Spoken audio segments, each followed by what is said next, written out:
Thanks for tuning into the Loser Kid Pinball Podcast. I am Josh Roop. With me, my co-captain, as always, Scott Larson. And Scott, we're going to be talking some art today. If you want The Mandalorian, I don't think they're making that anymore. John Wick. Well, okay. Hey, Mandalorian, John Wick, Star Wars comic book, either home edition or whatever. There lots of options here. And I have my banner next to me, my Mandalorian banner, which is done by Randy Martinez, who we're going to talk to today. But if you're looking for all your pinball needs, just go ahead and reach out to Zach and Nicole Mini at Flipping Out Pinball. New and used stuff, including accessories, they're always really good to work with. Yep, definitely. You know, and it's funny too, because I've been moving the collection around a little bit, and I forgot after I moved it to level it. And I was teaching my son. We got one of these pin levels for Christmas. I was really excited about it. It's this cool little toy that not toy, it's a tool. And I obviously have it upside down. But you just stick it on the play field, and then it gives you the up and down, the left and the right. But the cool part is you can save the game in it and the pitch, and then you can actually set it on the glass, and it will stay to that game. And you can save it up to like 20 games or something on here. But it was funny because I was showing my son, Carter, who's now 15, how to do this thing. And he's like, Dad, he's like, Princess Bride is an 8-degree pitch. I was like, oh dang, like no wonder we can't hit some of the stuff on here. Like when I moved it, I forgot to re-level it. So it's a fun reminder, but seriously, go check this out. They're on Pinside. And I'll drop a link to the shop below. But enough of that. Randy Martinez is joining us today. This man jumped on the pinball scene in 2017 with Star Wars Comic Edition, and then wowed us again with Mandalorian and killed it with John Wick. And whether you like guns or not, it doesn't matter because the weaponry was amazing on this thing.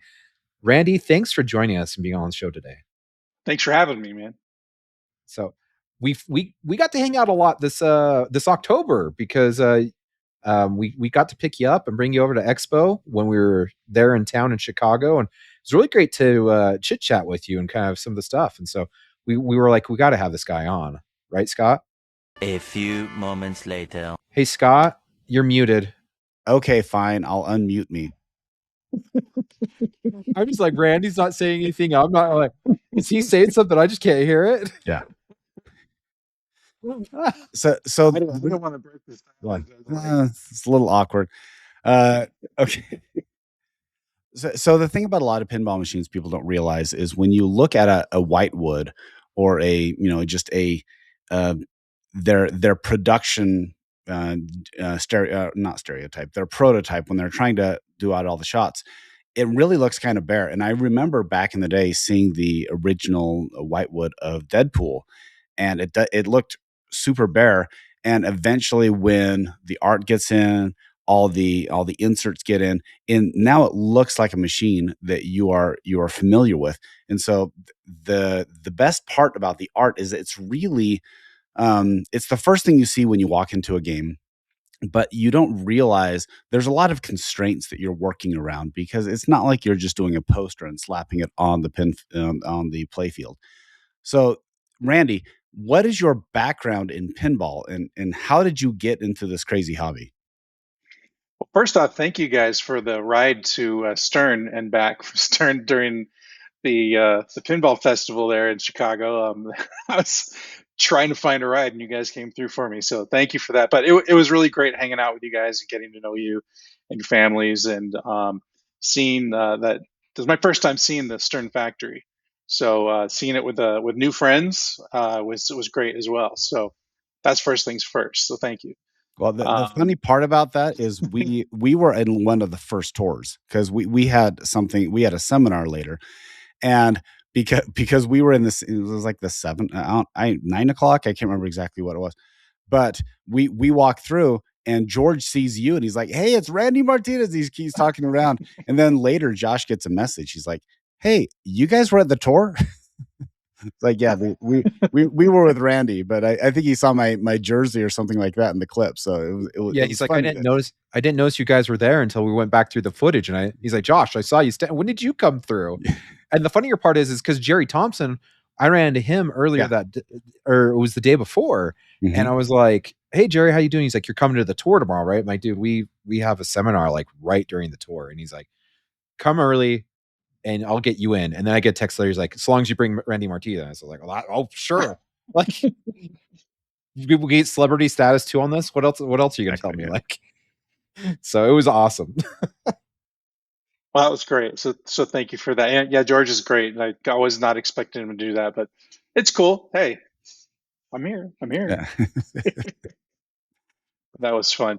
But to answer your question, which is how did I get into pinball? I it was one of the craziest things. I really didn't know that it was something that I could do in terms of incorporating it into my illustration career. I got an email from I think it was Greg Ferris. I didn't know who that was, and he's like, "I'm from Stern Pinball. Would you be interested in illustrating a pinball machine?" And I'm like, "Yeah, that'd be awesome."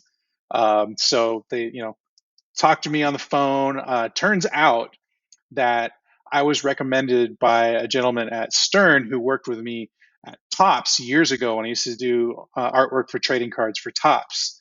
And he recommended me, and they needed an artist. And so that's kind of where that got together. So that's why I always tell the kids out there, like, always be cool to people. You never know when that's going to come back to you. And it really did. So I was really happy about that. And I'm forever thankful. Now you also have a history in Star Wars. They were specifically asking you about, hey, we have the Star Wars thing, and in many ways, I get it. There are a lot of people who they like the photorealistic stuff that was done for Mhm. the original machine. However, there were some criticisms when some people were like, "Well, is it sticker art? Is it kind of like a lunchbox? Is it all that kind of stuff?" And now they approached you, it seems like, with the intention on, hey, this guy has a history in Star Wars, and specifically the comic book style of Star Wars, Mhm. which is a little different than a lot of people notice. If you look at the early stuff in Star Wars, especially the early the Star Wars like 78, 79, there's a lot more uh, different styles than you would have anticipated Mhm. with what people have normally seen with Star Wars. And so tell me about them saying, "Hey, we want you to check out and see if you can work your style, work with us. And by the way, you're getting a great theme." Yeah, so I had started doing artwork officially with Lucasfilm in 1999 when Star Wars Episode One came out. Started off with Star Wars Kids magazine, and that led into the Star Wars Insider. Then that led to Tops, and so on and so on and so on. So I had been steeped in not just Star Wars because I was a huge fan, but with Lucasfilm. And when you work with these licenses, they're all a little bit different. And I like to say there's kind of a different language. There's a different language with Lucasfilm. There's a different language with Warner Brothers, Universal, and so on. So coming into the project, they were a little behind, not like crazy behind, but they needed somebody who knew the language because they really didn't have time for throw a couple sketches out there. Then they need to get feedback, and then I got to make the changes, then send it out, and they got to get feedback. They kind of needed sketches done, send it in, needs to be approved like on the first take, and I can do that because and they knew me, so they trusted I knew what I was doing. They trusted I knew the property and things like that. So that was a huge feather in my cap in getting the job. And then once I did my first sample for them, they knew that was I was the right person for the job. But as far as later on, I was told that initially they were told by Lucasfilm to, oh, just take whatever you want from the comics, which posed a little bit of an extra problem because that's Marvel. It is Lucasfilm, but there's also Marvel and those artists that they had to deal with, and they had workarounds and stuff like that. But the main problem was that from Stern, they weren't the So I loved those comics. I just want to say I loved the early Star Wars comics. It's what I grew up on. It's not a case of the art being bad. It's the art was done so fast. When Star Wars came out, as everybody knows, they just tried to put out as much as they could, and they still are kind of like that. But speed, they didn't have the technology we have now, and so a lot of the art um, was very sketchy, done very fast. The likenesses weren't there, and that was really important for Stern. And so they asked Lucasfilm if they could use their own artist, and so that's when they went out and looked for their own artist, and that's when they found me. So obviously you've had a background in doing this before. So was it hard to integrate into Stern, or was it kind of just fluid as you started this process? It was pretty fluid. I mean, my career and Lucasfilm once gave me the nickname the Swiss Army knife of Star Wars artists, and that's because no matter what project they threw at me, whatever the license or whatever the artwork was going to be on, I've literally done everything from 3D artwork to cartooning, caricature to straight illustration. I've done everything, and so when I was coming into it, it was pretty fluid because that's just how I am. I can work in everything. So when they told me what they wanted, Stern, when they told them what they wanted, I did a couple samples of my own just to get my head into the comics thing, and then shot them off the sample, which is similar to the the premium side of Darth Vader in the carbon freezing chamber with Luke in the background. It wasn't that piece totally, but it was similar with the different lighting hitting, Vader with the oranges and stuff, and that was really important to that piece because I thought that was really important to the old comics. Nowadays, um, because we can do Photoshop and things like that, there was a lot of years where it's just kind of smoothing out the color with airbrush and things like that. Whereas in the old days, they didn't have that. So you had to be creative with how the artwork looked. And so you had a lot of, well, kind of like what we did with John Wick with the Neon Noir. And you got like, a magenta on this side and a yellow coming over on this side. And it was because of the limitations of the printing process, but it created a whole different type of artwork. And to me, that was the artwork genre of comics that I grew up with. So when I came into the Star Wars project and I knew it was comics, I really tried to get my head into that. I went and looked at those old comics, the Star Wars comics. Luckily, also I was also working with Marvel Fine Art and creating paintings for them, which are different than the comic art, but my head was in the comic book world at the time. So it just really worked out well. The only thing that I was not ready for was the workload. I had no idea how much work was involved with that. I mean, the most that I had done in terms of a full illustration was 2 or 3 trading cards that were due in 3 months, and that was no problem for me. Now this huge thing, with and learning, I think I'm getting ahead of myself in the question. So anyways, I get excited. That's awesome. Well, and there is a lot to this. I mean, I know Mhm. that you're not so when you do the artwork, it's not solely you, right? Like you do a ton of it, but there's a little bit of help here and there, but for the most, you're kind of the maestro of everything, right? Or do you do it all? Well, I have to give credit to Greg Ferris, who is my guidance through it all. I would say the decision making is part. Actually, I was surprised at how much freedom and the decision making that I had a lot of cases in terms of composition and choices of where things go. Not necessarily which characters we use. They told me which characters they want, things like that. But um, yeah, they gave me a lot of freedom, and I definitely brought something different to the package that I don't think they were expecting in terms of not just my enthusiasm, because I think anybody coming into this their first time is going to be enthusiastic because it's new and it's so cool because it's a pinball machine. But I'm enthusiastic about art. My thing was I don't want just this drawing of Darth Vader and that drawing of Luke Skywalker to be cool. I want it all to look really great together. I want there to be some sort of narrative going on, and I want it to look like a standing piece of art, not just a mishmash of different ideas. I wanted it all to be cohesive.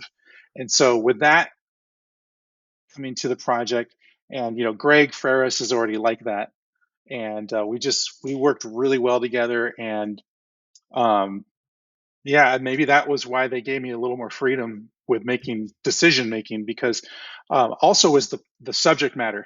I came in with so much more knowledge of the Star Wars world than anybody. It was like I knew at least 80 to 90% more than everybody in the room at any given time, including the people at Lucasfilm. That's just my geekery for over all the years, which they welcomed. They loved that because there was some decisions being made uh, that I'm like, that doesn't really make a lot of sense. They're like, yeah, well, it's we can fudge on things. I'm like, oh, the fans won't let you fudge in Star Wars. It's like they look at all these little details, and so they're okay. So after like the first month, they kind of realized like Randy knows what he's talking about. Just let him make some of those decisions. But really, it's to answer more specifically your question. I would say 90% of it, and I'm including the decision making. As far as composition, it was me. The actual execution of the art is 100% me. But there's no way I could have done that project or any of these projects that I worked on without Greg. A great art director is worth their weight in gold. Now, tell me how. So the project had already been released as the as the photo type art on it. Now you're coming to it, and they're like, okay, here is the layout with the inserts already intact. How are you going to move your art around the space available to tell a story? And that's the whole point of having a pinball playfield and the art is you're telling a story about how the shots are going to flow and why you put different people on different shots. So tell me about that learning curve of doing that, because and your first one was the Star Wars comic package. Yeah, and I was lucky in that for Star Wars comics, I really just had to redo the art. I didn't have to worry about showing where the shots go. I just had to do everything there in my style. I did a couple of corrections in terms of what scenes or what characters should be and where, or what versions. So, for instance, the Obi-Wan facing off Darth Vader in the center of the playfield, and the Emperor's behind them. And on the Photoshop version, they used, I think it might have been a I don't know if it might have been like a prequel version of the Emperor. I know it wasn't the correct one, and so I went back and I changed that to the Return of the Jedi version of the Emperor, and I've gotten a lot of responses of that. People saying thank you, because it's like that's important to Star Wars fans. Wait, you didn't want the Empire Strikes Back version with the monkey eyes? You know that story, right? Yeah, of course. Yeah. Superimposed, yeah. Yeah, monkey eyes. The woman. Yeah. Yeah. I feel like I missed something. Can someone please explain? All right. So Randy and I are roughly the same age. So we grew up in the same, like he and I grew up in, this is the Bane. Like we were born in this universe, it molded us. And it is true in many ways that you find out all these little things. You're like, oh, that's so cool. So in the Empire Strikes Back, the original one, the Emperor was an amalgamation of like chimpanzee eyes, and the lower half was a woman's face. And so it's completely different than what people see now, is because they've swapped out, Emperor Palpatine for that. Right. For those who might not remember, it was a hologram. Yeah, it was a hologram. Yeah. So that's how they could superimpose the two halves of the face. Yeah, and so I knew it was just a cool scene because the Emperor's only on for maybe 30 seconds. It's when he he goes and like contacts him. They're in the asteroid belt, and so that's why I was asking about the monkey eyes, because yes, that is just one weird thing of Star Wars lore that if you're Randy and my age, then you are going to remember that. I'll tell you, I definitely thought of it. I mean, just if we're going to be like, hardcore, but I knew, again, knowing the Lucasfilm language, they would never let that go. Yeah. So I'm like, I'm happy with the Emperor one, just as long as he looks, the right, time frame of movies. Sure. And then there's some little things in there, but yeah, that experience, I'm really happy that I paid attention to the artwork, with how it was used to tell the story, how to tell where the shots are, how to tell what the rules are. That was really important as going into The Mandalorian. Mm-hmm. Okay, so let's talk about that, because you did the Star Wars comic book, and by the way, I'm looking behind you. Which version of that is behind you? Because it looks like a slightly different side art than I'm used to. That's the Pro. That's the okay. Because I pulled up on I literally pulled up on Stern's website, and the Pro picture looks a little different. Really? Well, there's an X-wing on the other side. Oh, okay. Well, It's basically the same thing. It's either side is the battle over Endor, yeah, and one side has the. And I'm telling you, this is like how deep I was going. I wanted to tell sure. stories. So Yeah. on the right side, if you look closely, the Empire is winning. If you look on the left side, if you look closely, the Rebels are winning. Okay. So there's a whole lot of stuff going on there that a lot of people, I don't know if people put the pieces together, but it made it a lot of fun for me. Okay, side note, did you see the fan art, the fan video of Obi-Wan and Darth Vader fighting? It was like this fan video that was like 10 minutes. It's probably the best lightsaber fight I've ever seen. It's really good. I'll have to send it to you. Okay. Yeah, I've seen it. I've seen it. Yeah. I think it's well done, but I think there's I'm not a huge fan of the correcting that people want to do. I think it's just it's art is a time capsule of its time, and that was the more original. of just like a video, and so I was thinking that it looked a little more dynamic, because obviously they could show a more dynamic fight than, Alec Guinness was pretty old when he fought, so it wasn't able to do all the acrobatic stuff. Oh, So, it's definitely entertaining to watch, but yeah. I would never in a million years suggest that they would go back and do a special edition. Oh, no, please. Alec Guinness jumping around. Oh my gosh, those were terrible. Those were so. And actually, they're going to be re-releasing like the original in the theater. Did you hear this?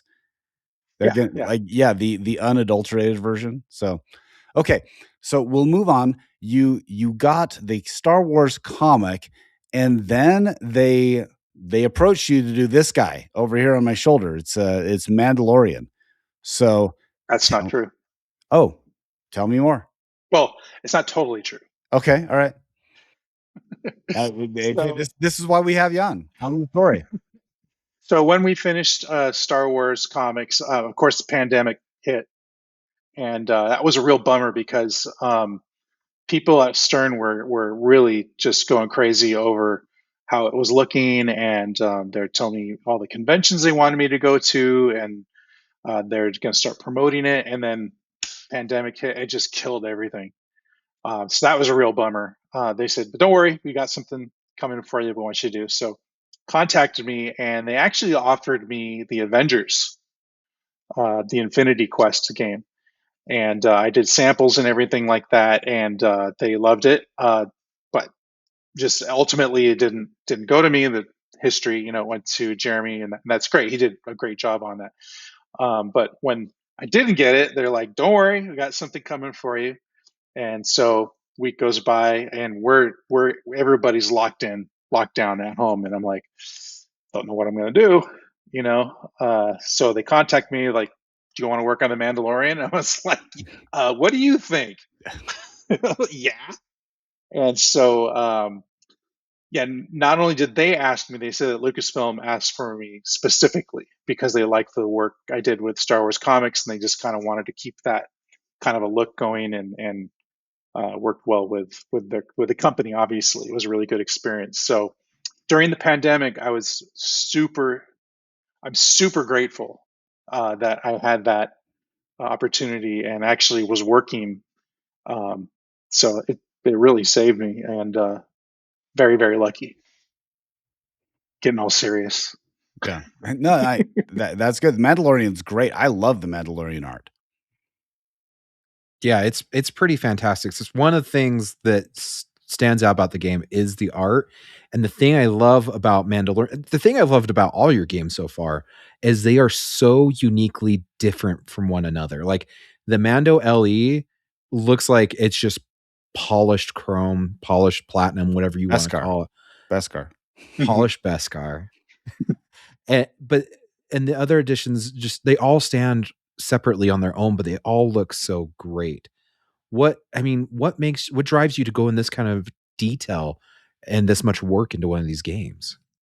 Well, it goes back to Star Wars comics, and one of the things that Greg told me was, and for that one it was two versions of the same game, is that they wanted to make them thematically different than one another. And so I looked at a lot of the other pinball machines, and I just kind of thought, a way that I could stand out was to really try to make every single version its own character, its own life, its own personality. And nothing against what anybody else is doing, but I just wanted, like you say, which version is that? Because I know it's not the premium, right? Like you know what the premium looks like. Mm-hmm. You know what the pro looks like. And everybody's same thing with Mandalorian and Wick. And it means a lot to me actually when people say that, because that's my intention. Is I don't want you to confuse any of the versions with one another. I want them to have their own life, like they're kids, And so that's just the artist in me, I think. I'm already doing one idea on one pinball machine, so it's kind of like I look at it as like canvases. If I got 3 canvases lined up, I'm going to paint something on this one, and I'm definitely not going to do it on the second one. I'm definitely not going to do it on the third one.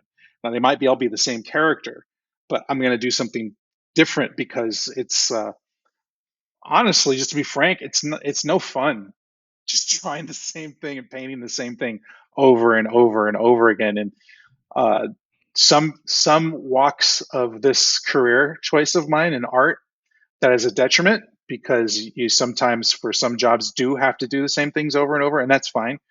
But for me, and I'm probably undiagnosed ADD, I just can't do it. So I relish the opportunity to take each one of these versions of the pinball machines to give them their own life. Personality, I should say. When you're doing 3 different art packages, do you in your mind have an idea? This feels like the pro one, this feels like the premium, this feels like the LE, or do you just let the art packages speak for themselves and let Stern decide that? I would say on that, those choices are ultimately, I have nothing to do with it. If I have any influence, it's like 5% of the discussion.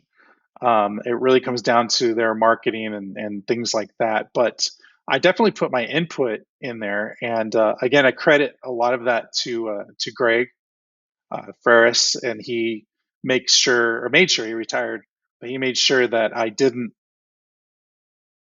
focus like on one piece. Like, okay, this is going to be the premium, this is going to be that. Let's just do equally good on everything. Not that we're going to do less on anything, but just, I like that approach better, And then once we get everything rolling out there and how things are coming together, we'll kind of make the decision what's going to be the premium, what's the pro, what's the LE. And so, all the extra bells and whistles and stuff, and how great the LE looks. That's all Greg. He was like a wizard with the mirror and the polished look, like you said, and just that kind of whole idea. I don't know if it was his idea to do make it Beskar. It might have been, but he definitely guided that one there. Once we had an idea of the artwork we wanted to use and ideas, but the first one that we really kind of put together was the pro in terms of a theme, because we knew, and we didn't know it was going to be the pro. It was just a package, and we knew that we wanted to do a spaghetti western kind of feel, and we knew that the other versions of that game would kind of spawn out of that, whatever version of that is.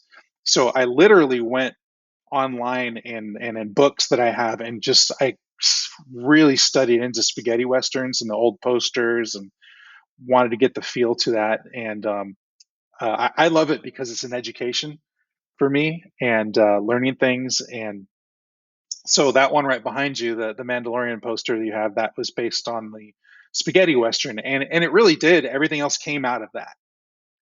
the the premium became, the story of not even good versus evil. He's literally walking the line right between the two on the back glass. You have the bad guys on one side, good guys on the other. That's kind of his story, and so that's that kind of a clash. And then the last one, of course, is we're just calling it Beskar as we were working on it, and the whole thing just has that kind of blue kind of tint to it that's like metallic. And so you're taking me back. I haven't thought about this stuff in a while. I absolutely love it. I mean, your artwork is fantastic. And we've talked about Mando, and we can't let go John Wick. Like, seriously, seeing the LE on this, the whole like stained glass, the chapel fill with the golds. Was it your idea with the foil on that too? Because you have That's to Greg again.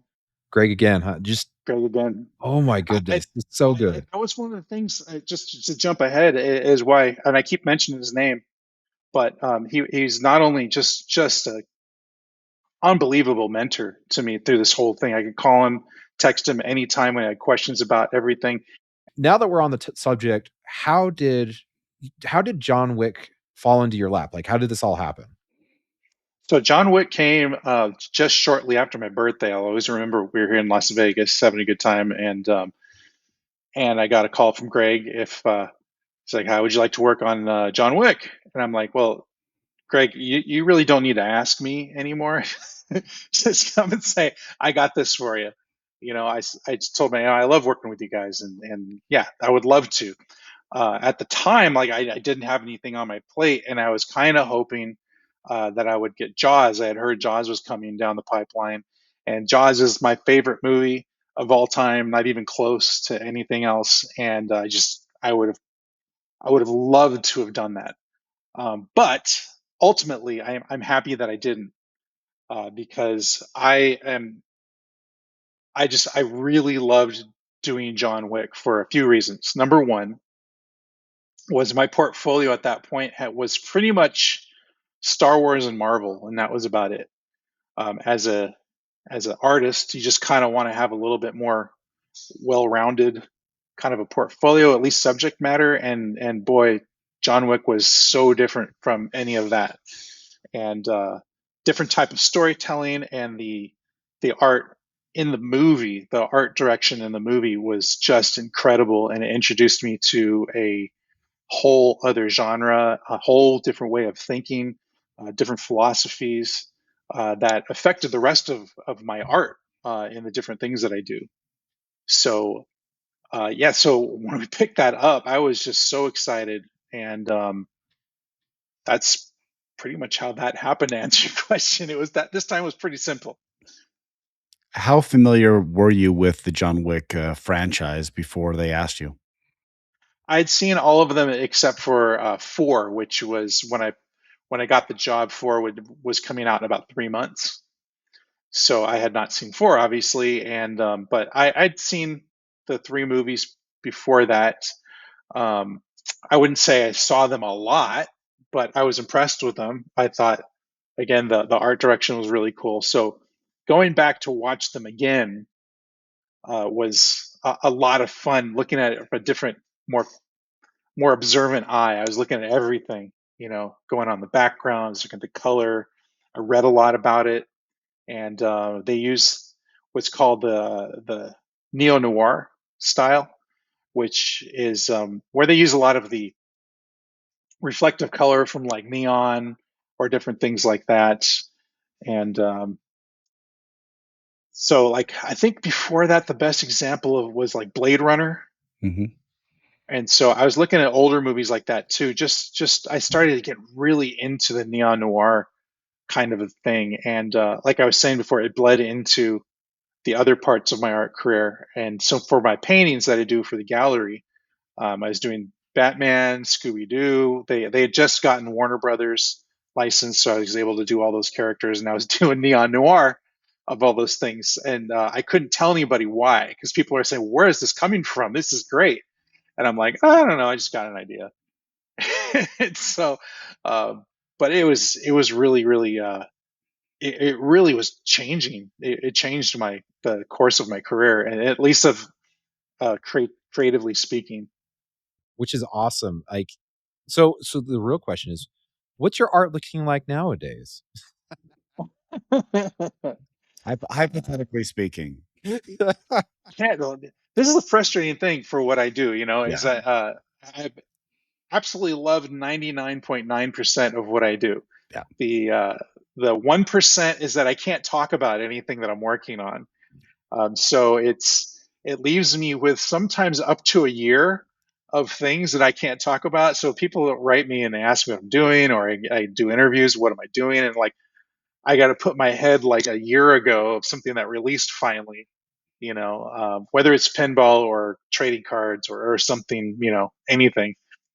So, Well, and we talked about at the beginning of the episode that we took you into Stern and we got to do that in the walkthrough and everything.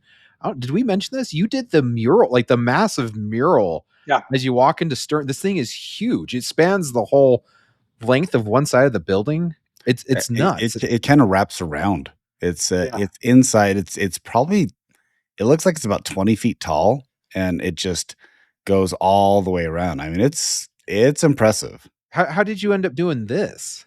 So this was it was collaborative in terms of conceptualizing, and so George Gomez spearheaded it and asked me if I would do it, and I said absolutely. And so they had me come up with a couple of ideas that they didn't use, and I understand why. Like one of them was like doing space with astronauts and pinball machines and stuff, and I seen what it looks like up there now, that wouldn't have worked. It just was too non-relative to what they do. So they just kind of brought an idea that they already had of doing a close-up of a pinball machine.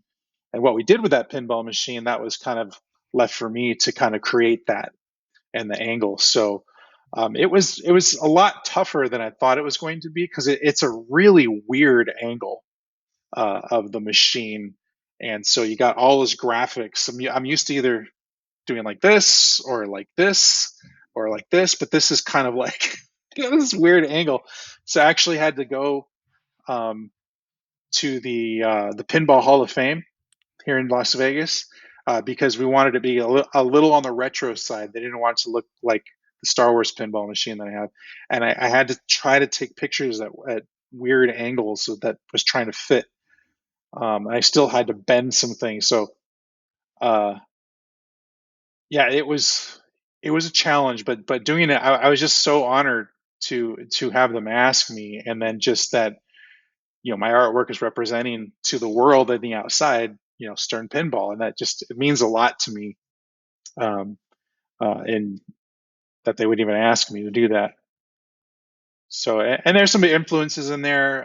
Some of the decorative art that's on the pinball playfield on that is derivative of some of the this work that Jeremy had done for some different promotional things that they did long ago, and so that was there. And I wrote him and said, "Hey man, they want me to use this. Is okay?" I'm real touchy about that, using other people's artwork in any way. So he's like, oh, absolutely. He's like, I think they actually own it, so they can do whatever they want with it.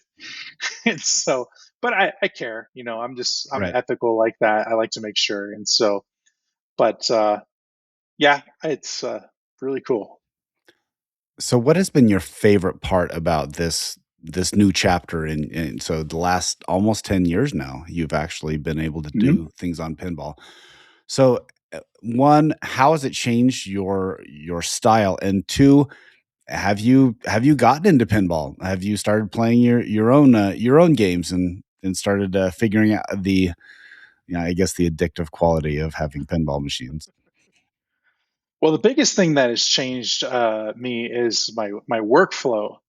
It's just because there's so much work involved with the pinball machines. It just by necessity, it changed the way that I work, and that I have to set hours in the day, and in order for everything to come out a certain way. When I was younger, I could stay up all night and do things at the last minute, and it still comes out looking good. And in a pinch, I can still do that, but I don't like to. It's no fun on my body or my sleep or anything like that. But just the amount of work you have to start, like I said, setting time each day to do that.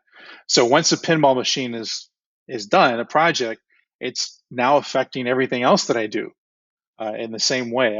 I'm so much more organized than I ever was before doing pinball machines in terms of my artwork, I should say. Everything else is kind of a mess, but my desk here is like, what's going on?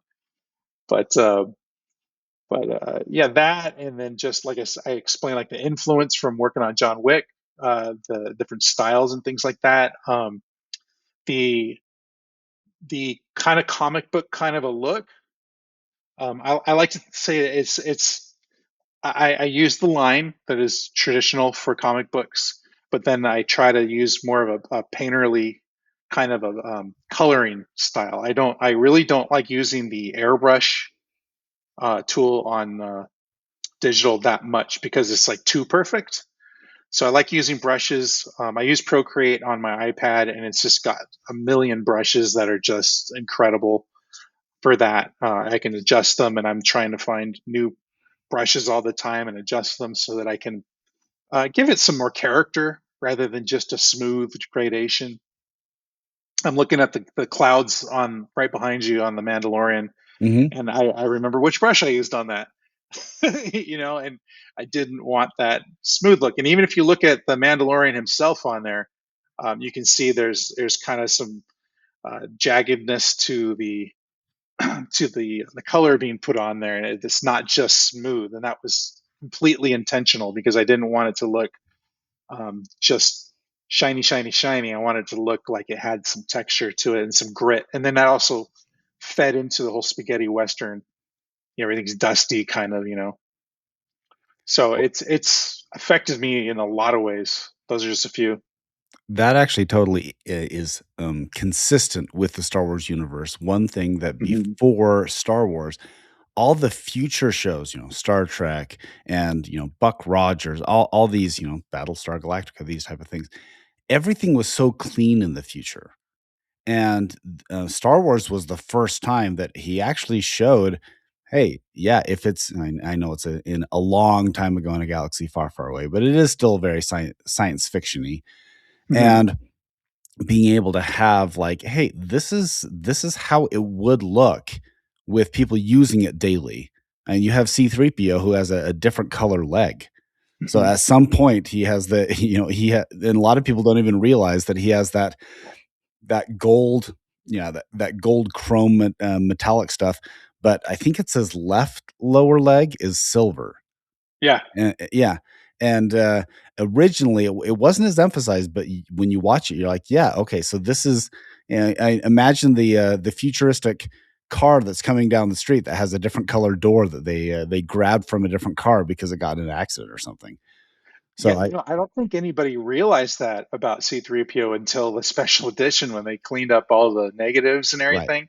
Yeah, but that And was in the original. It really was. But Mhm. you're right. I didn't know that either because I had the C-3PO toy and the toy didn't have the lower No. leg that was chrome because it was cheaper to make it one color. Um, but yeah, no, I do like that it does look a lot more rough, and that's not that's not saying it's not refined, but it does look more like it's battle hardened. Right. Right. So that style has it's opened up a few doors with things that I do, and I've been using that with the San Francisco Giants. I just did a piece for them that's going to be a T-shirt that everybody gets in the stadium this next season. That's kind of cool. But it's very similar kind of style that I did line with that kind of gritty kind of Mhm. paintbrush. So it's your question was how did it affect me, and a lot of those things just when you get to practice something and work on something in a certain way, probably anything you do in life, it just starts taking an influence. And then when you like it, you like doing it, is the big thing. And I really liked what I was doing. So you just kind of like, yeah, I'm going to put that to the forefront of the things that I do. And then it just as my confidence as an artist and as a professional, I should say, even more than an artist. I mean, Stern's a big company, and so adding that to my client list was really big, and getting treated like a professional, and getting the feedback from my client about the things that I would really stress to try to do as a professional. It's really boosted me in terms of like, yeah, I've been doing the right things, over all the years. And sometimes you don't know because you want to stay ethical, you want to stay working hard, and you try to. There's a social side to this, in terms of working with clients and meeting people, and you don't know until you get the feedback, and sometimes jobs come and you get them, and that's it, and they don't tell you why. Most of the time, it's just because that project ends and the company wants to go somewhere else, but you don't know. It's like that artist, like, did I say something wrong? Did I do something like I don't know? I'm not hearing from these people anymore, and like I said, 99% of the time, that's not what it is. But again, you don't know. So, and then just hearing from fans like you guys, and telling me that the finer points that I don't have to tell you about, and you see it, it's like, okay, it's good. It's really good. And one game that many people haven't got to see in person that you did that was fantastic was Coming to America. You've got to tell me how this came about. So that was pretty unexpected. So Kyle Smet, I don't know if you know Kyle.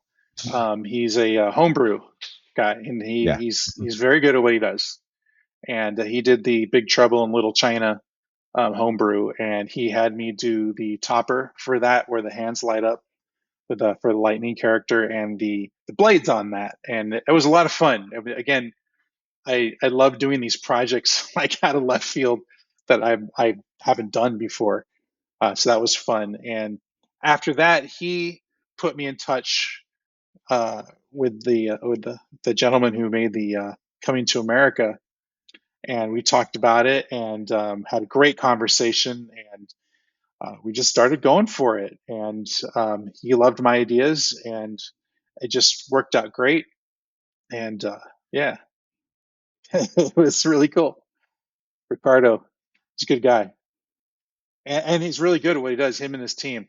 The crazy thing with them is that he went to Expo. I think it was Expo, or I don't know. It was one of the big shows. He went to Expo a year ago, and he's like, "I like this. I'm going to do that. Like, I'm going to make one. I'll be here next year with one of my own." And I was like, "Yeah. Everybody says that and everything." He's like, "Okay." And so he went home and started working on it, and he got his team together. He contacted me, and a year later, there he was, in the homebrew section at Expo, and winning awards, and meeting everybody, and such a nice guy, just fit into the community really well. And I was really happy the art was, and the theme was just received so well by all the fans. And it's a funny thing because he was working on it right up during the show, and so he had the playfield on I forget whose booth it was, where you can work on your playfields. I can't remember whose it was, but he got more exposure on the playfield that way from everybody than being in his section in the homebrew area. And it forced people to, oh my God, what's that? Well, go check out the cabinet. It's over there. And they would rush over there to go see it. Yeah, I was just, I was really proud of it. And I was just really happy for them, and for Ricardo. And it was, yeah, it was a fun piece too. Are there any themes that you're a fan of that you would love to take a chomp at?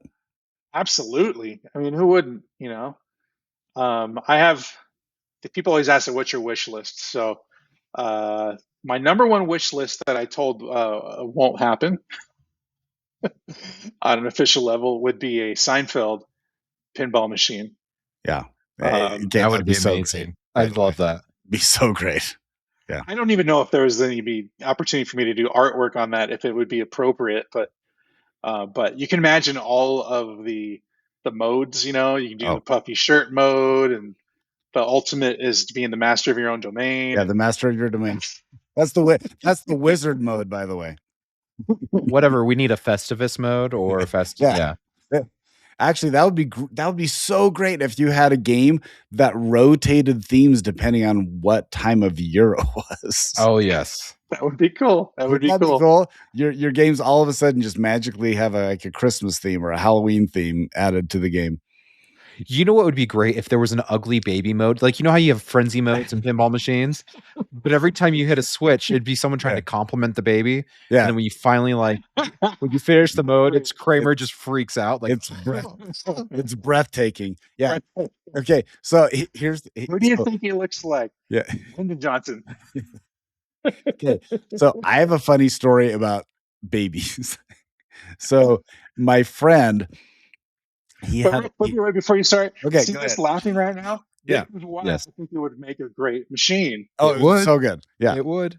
You've got me sold. I love that. I love that. And Seinfeld's actually one of those shows that you can still watch and it's funny, because there's a lot of shows that were funny at the time that, like, if I watch Friends now, I'm like, it's painful. I'm the same way. The jokes don't land. It's not there. It's not that funny. It feels very dated.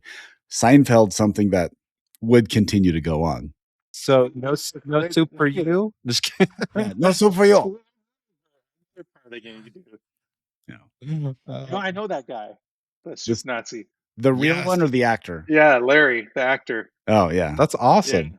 Yeah, he's a character actor from he's done all kinds of stuff, but of course that's what he's most famous for. Yeah. And I got to know him from doing the different comic book conventions where he's signing autographs, and we have common friends and things like that. And we both ended up at a friend's birthday party up in the Hollywood Hills, and having a great time. And my friend had a guitar, and I pulled it out and I start playing it, and it's playing a little blues. And Larry comes in and he starts singing.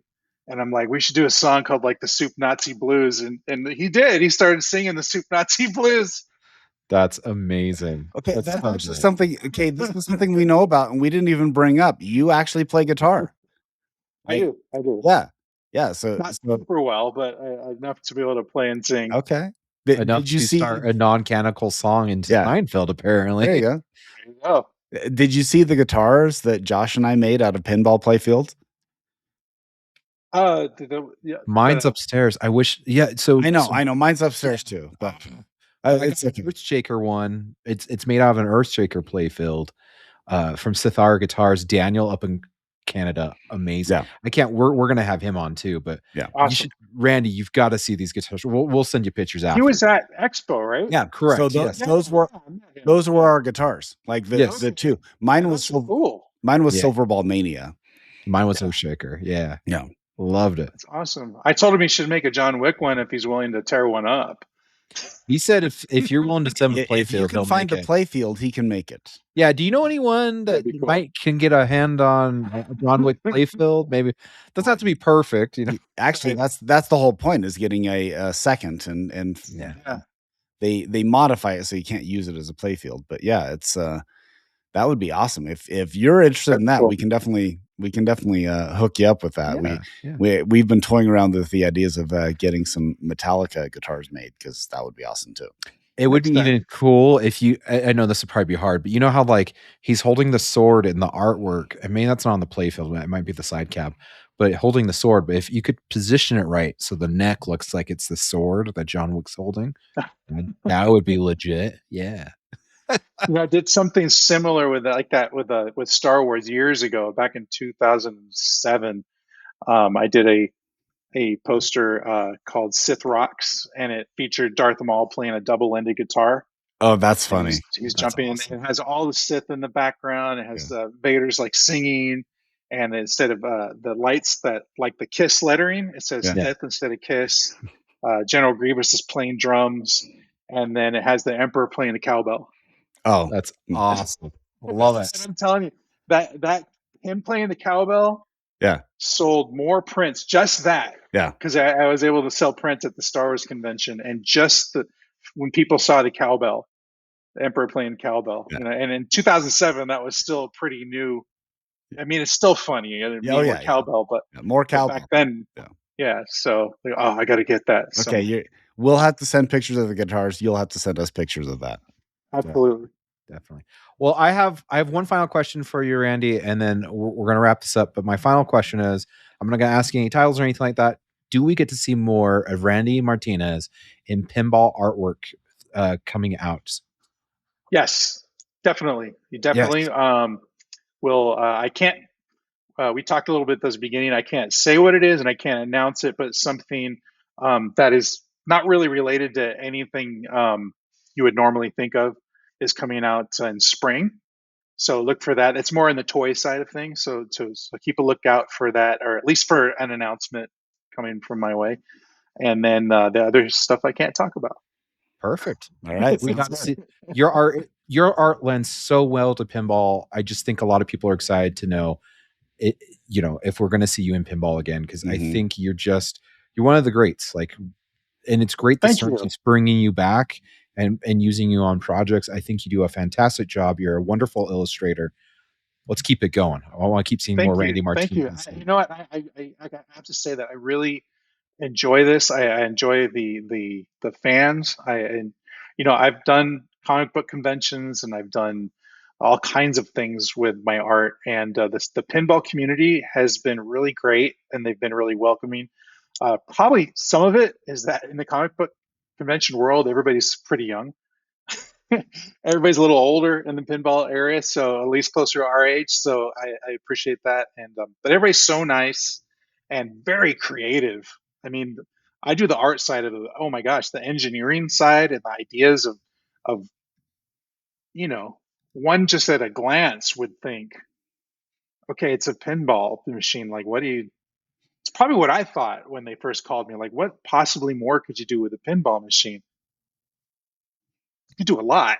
Do a lot. Yeah. Oh, yeah. Yeah. There's people doing just amazing things. And, dipping my foot into the homebrew area has been really great. And it's really fun because, there's no rules really, except for, how deep somebody's pocket is. Yeah. That's about the only rule there is, and people trying things and at Expo seeing some things that didn't necessarily work, but the idea was there, and it's like, next year they'll be back and it will work, and they're the ones who are like, kind of like, who's revolutionizing the game? Is it the companies anymore, or is it the players and the fans? It's a really interesting thing that's different from all of the other communities I've been involved with through my art. Yeah, it certainly is a collaborative process. Not when there's only one game in town, then you get stagnation. And I've talked about this so long. Stern in the 2000s, that was challenging because they had a monopoly on the market and they didn't have the collaboration that they saw. Oh, well, this person's doing this. How come we didn't do that? And now you're seeing, at least 6 viable pinball companies out there that are able to produce their own things. And it really has driven the innovation in pinball to a different level. And even the way that they're presenting the games with Barrels of Fun having the LCD like in the back of the playfield, and it really helps out with that. There's so many different things that I've still yet to be tapped in pinball. I'm really looking forward to it. Well, I really like some of the different themes. So even like the Winchester theme was really cool. I mean, I grew up going by there. I never went in, but I growing up in California, I knew all about it. We knew the mystery and the story and all that. And that's just that they took that theme, and it's actually perfect for pinball with all the different crazy. That house is crazy. It's Mhm. nuts. But if you could put that with pinball, it was great. And then again, in the some of the things in the homebrew area, that Steamboat Willie one was like, Oh yeah, it was Oh, that was it was epic. really Oh, it yeah. was so clean. yeah. With It was steam, with the topper steam. had steam. Yeah, Yeah. So I mean, it's wild, man, and it pushes me, not in a competitive like got to be better than everybody kind of thing, but it just pushes me to want to be in that river of creativity with everybody, because you know what, it's fun, and that's what I always say about art. And anybody asks like, how do I do this, how do I do that, the key is just have fun. And if you're not having fun, then that's the only way you can make your art or whatever it is in this life Yep. wrong. Just remember to have fun. Exactly. Well, Randy, if you want someone to get a hold of you, what's the best way they can get a hold of you? You go to my website, which is randymartinez.art. That is the easiest way. If you want to go on social media, most all of my social media is Randy Martinez 40. 40 was my basketball number in high school. Can't let it go. Awesome. Well, if you want to get a hold of us, we are Loser Kid Pinball Podcast at gmail.com. We are at Loser Kid Pinball on all the socials. Anything you can think of. And we do sell silverballswag.com/loserkid. I'm wearing the Loser Kid Attacks pinball shirt. It's even got the little logo on the side. I don't know if I don't. This Yeah. was Randy's sporting our hat too. Yeah, That's it's super comfortable, Yeah. isn't it? It is. It like squeezes my head a little bit. It's like, support socks. Yes. We only do those like once a year, and we don't do very many of them. So they, if you're interested in one of those hats, you listen out for us. We'll announce Okay. another run of them probably here in the future. But other than that, Scott, do we have anything else? you know what, that's pretty much it. But definitely go and check out Randy's page. Randy's he's one of the good guys in the hobby, and in any Thank you. hobby you can find toxicity if you're looking for it. Randy's not one of them. Thanks. Oh, and I do want to mention this to all the fans out there, and I do like to communicate and things like that. And I try to get back to everybody that writes me. But this does help. This one thing that when you talk to people at the different your favorite pinball companies, tell them the artist that you like. Yep. Not just me. I mean, I'm saying that to benefit me, but whoever your artists like, say Sure. those things. They take notes on those things, and when you do that, it keeps me in business. So I appreciate that. Okay, everyone, time to spam at sternpinball.com. Randy Martinez needs to be on more pinball. We want to follow the empire of Comic Edition. Yes. Awesome. You don't have to make demands. You can just tell them how much Sure. you like the art. Yeah, true. Okay. Just slide into the DMs. Okay, Scott, give us our last words. You know, I just go play more pinball, and I'm heading to Guatemala on Friday. So we'll Yes. see you in about 2 weeks. Good for you, man. Yep.